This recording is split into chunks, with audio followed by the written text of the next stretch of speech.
Geek crew, you guys are my bosses, and you asked in the questions, several of you asked in the questions, do I have to ferment? The answer is no. What seeds do I save? Flowers, vegetables, you name it. So today's video is probably going to be one of the most in-depth looks you've ever had at seed saving. We're gonna go over the fermenting kind, how to tell if it's the fermenting kind that we're not going to ferment, if it's just one you let dry out, how to properly select the seeds to save, because that is shockingly important, even if it's on the same plant.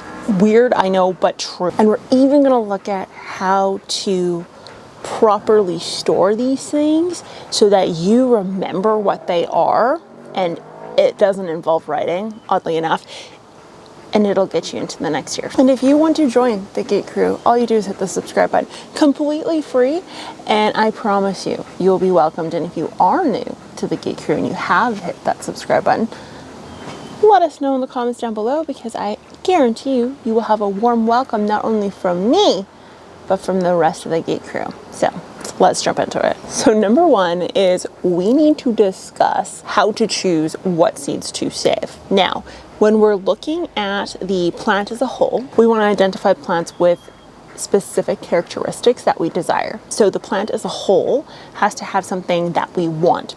So for example, in the world of flowers, you may want something that is taller with longer stems for cut flowers. That would be the plant you would select out of all the ones that you planted. For tomatoes, maybe you're looking for something with a stronger stem that's less likely to lodge. Well, great way to do that is to observe all the plants and then choose the tomato plant that has the best stem or physical morphology that you are looking for. Now, some of this isn't going to transfer, into the next seed just being absolutely perfect, but it is considered selective, and it is what our ancestors did many, many years back. That is why tomatoes from years and years ago don't look like tomatoes today, and why watermelons look different, you name it. It's because we selected over time characteristics we were looking for without breeding anything. It's kind of like nature doing its own hybrids. Now, another example of something that you would ID on a plant as a whole would actually be their ability to survive in specific conditions. So if you have tomatoes or flowers in an area that is very dry, and there is only a select few plants in that space that actually thrived and survived, or just even survived, those are the plants you want to go after. And this can work for even shade. So if there is a very specific area of the garden that is well shaded, and you noticed only very specific plants seemed to do well, those are the seeds you want to save is off of the plant as a whole. So first, we want to look environmentally at what plants succeeded, and then we want to zone in on one plant of that species that did well. Then once we zoomed in on the single plant, we then need to observe the actual physical flower and ID vegetables and flowers that present the qualities you're looking for. So qualities you may be looking for are things like first fruiting. So maybe your first fruits weren't huge, but you live in an environment with a short growing season. Well, if that's the case, you may want to grab the first tomato that actually turned red on that plant. And in this case, this is a more exotic type tomato that doesn't do particularly well here.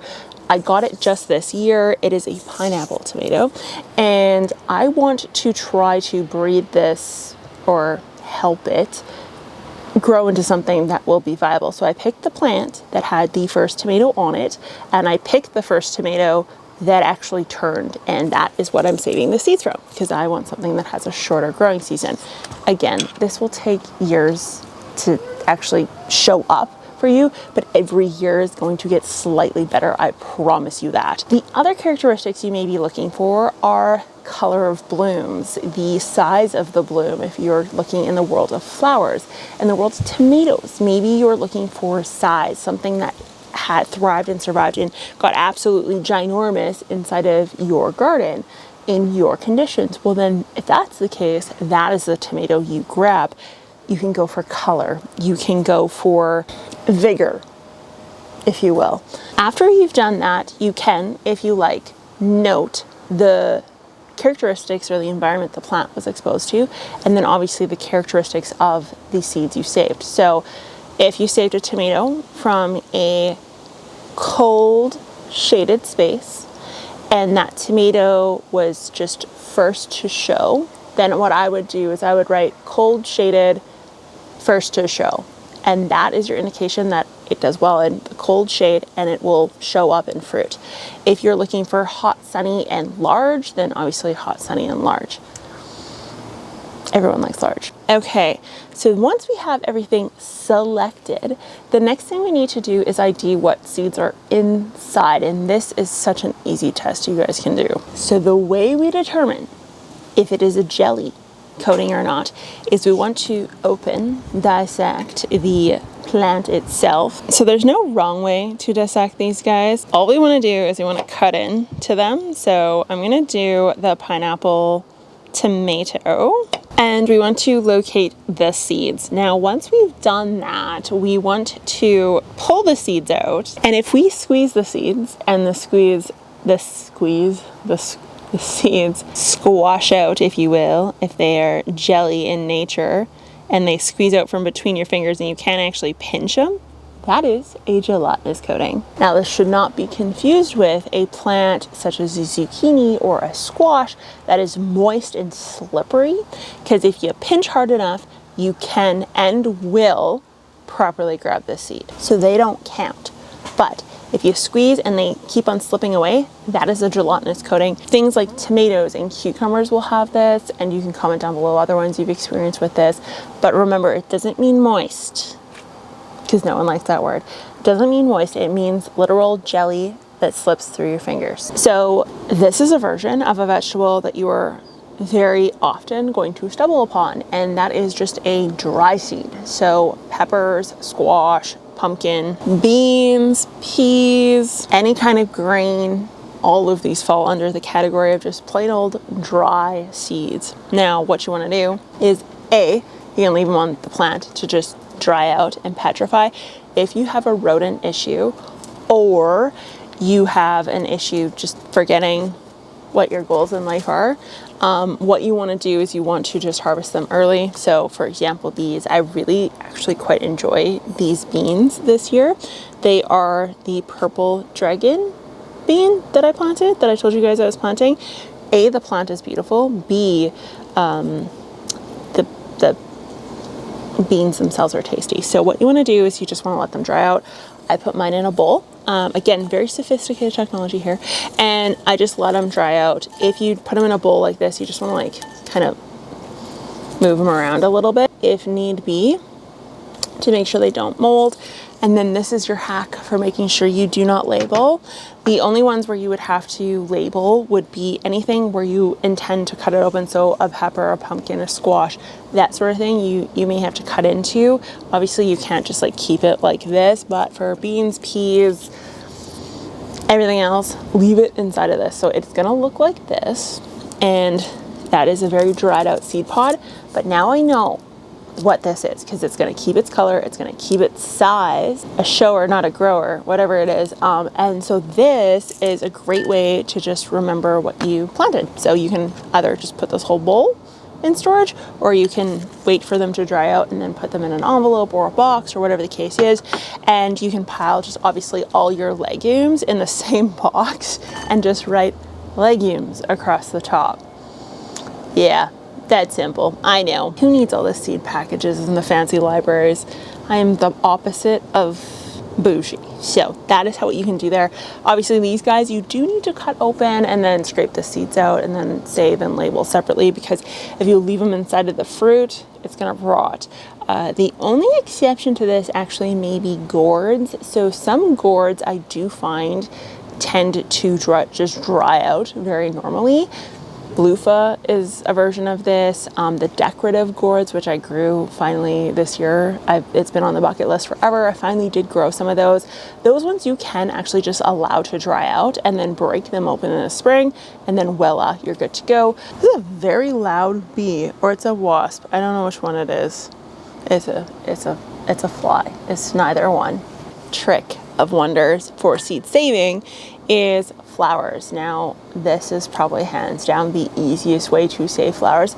You leave them on the plant. You let your plant completely die back, which is what I've started doing with my yard, because Normally I'm about 10 days away from frost. This time I'm quite a ways away from frost, but I'm tired and I don't want to anymore. So we're just gonna let things pass away peacefully, which obviously gives me more than enough time to seed save and select what I want to select. So what you do is you just grab the flowers off of the plant and you just leave literally everything on it, and again you throw them in a bucket and you call it flowers. I wish I was joking. Unless you want to isolate for very specific characteristics and you want to indicate on the container very specific characteristics, then you're good. You literally just say this. And now when you pull this out of storage, you're going to be like, and if you've been gardening for a while, that's probably the key here. If you haven't been gardening for a while, you might want to label it till you learn, which it just takes time. Every time you add a new plant or flower to your garden, it's going to take a little bit of time for you to remember what they are. That's totally normal. But for example, this is an orange African marigold. And I know that just based by looking at it. So it goes in the box and I'll remember it forever. This one here, this is just a white zinnia. Perfect, wonderful. Now I know it's a zinnia. That's all I do. I don't label them. I just throw them in a box. Herbs would follow the same category. Those ones you probably want to actually put in a small envelope because the seeds are so tiny typically with things like oregano, for example, or basil. So anything with super mega tiny seeds, you can save the plant as a whole, like the flower as a whole, and put it into the envelope with it. But you do want to use an envelope because you will lose seeds and they will fall out, which is not ideal because then you're going to have a whole mix of herbs in a bucket, which is less than ideal. So you want to, navigate around that. So once we've ID'd that the plant has a gelatinous coating, there are a few things we can do that help us avoid the fermenting process. Number one is actually removing the fruit regardless of what stage it's at, and then placing it in the sunshine and forgetting about it. So this is a tomato that is very obviously sunburned and is very mushy. This is a tomato that I wanted to save seeds from. So what I did is I just left it on the deck. I harvested it early because I knew I'd forget if I didn't. Harvested it early, put it in the sunshine, and let her rot. The longer you allow it to rot, the easier the next step's going to be. What you're gonna need is a highly sophisticated piece of equipment, which in this economy I can totally understand, especially as a Canadian, if you cannot afford it, and it's called paper towel. What you want to do is you want to take that paper towel and then not drump. Did I just try to say drump and dump in the same sentence? Jeez Louise. What you want to do is you want to take your jelly seeds and you want to toss them onto said piece of paper towel. And once you do this, oddly, this is crazy because this pineapple, one fruit that I want to save seeds from, it really doesn't have many seeds, which is partially why I want to save it, but it means I got to be very careful about the seeds I do have. Nothing can go to waste. Actually, I want to try this because I actually haven't eaten. I just thought it was cool looking. That's literally what I'm saving it for, not for taste because I haven't tested it yet. If you've eaten a pineapple tomato, just let me know in the comments down below. But is it like peach flavored tomato to you? Is that weird that I feel like tastes like peaches? Cheese Louise, Papa cheese. Okay, so once you get your seeds out, what you want to do next is you want to push them along the paper towel. And what you're doing is you're removing the gelatinous coating. The best way to know if you've removed this gelatinous coating is by looking at the seed and checking to see if it has a tail. If it has a tail, that is the jelly being removed. So once you have the tail, you just literally separate the tail from the seed, and then you want to put it over onto a dry, clean piece of paper towel. Same piece if you want, it doesn't really matter. Then what you're gonna do is you're simply going to let it dry out. After that, if you're like me and you get your seeds from just the actual greenhouse and you find a tomato you like, so you just grab it and you have the tag, keep that tag with you for the rest of your life. And then all you do is you literally put the tag in and then roll your paper towel up and you're done. And then you just revisit it in the spring. And this can apply for like saving seeds out of cucumbers too, by the way. Now, obviously the reason why we remove this gelatinous coating is because there is no water that is able to penetrate, and it acts as a way to prevent germination. Now, this is good in the world of survival because you wouldn't want your babies competing with you in the same space as a tomato plant mama. And that is why that exists. Now, we can just circumvent that and speed up the process by removing that gelatinous coating. The fermenting process is just another way to remove the coating. That is it. That is all, folks. And if you want to laugh at me and get a good giggle, this was my attempt at doing the gelatinous coating, and it made just like a gross, disgusting, moldy mess. Shockingly enough, though, this is still okay. Yeah, all you gotta do is remove the newfound petri dish and then just save the seeds, and you will notice that the seeds are just very non-gelatinous at this point. If you're worried about the vitality, you can go in and just save more, because that's what you do when you have low germination rates. You just plant more. Yeah, it's weird, I know. It's how you compensate. So compensate all you need, whether it's a big truck or it's saving an overabundance of tomato seeds. The key with all of these, regardless of if it's gelatinous, a vegetable, a flower, is that we want to make sure we harvest once everything has died back and or is completely mature. The exception to this rule is actually tomatoes, and if you have critter issues like pests, humans, you may want to harvest a little bit earlier, and you can do that while still preserving the seed and the flavor and the texture by watching this video right here. You can harvest like literally at stage 2 of this video, and then this video is actually what Google says you should watch. So thanks for coming out, Geek Crew. I will talk to you guys next time. Bye.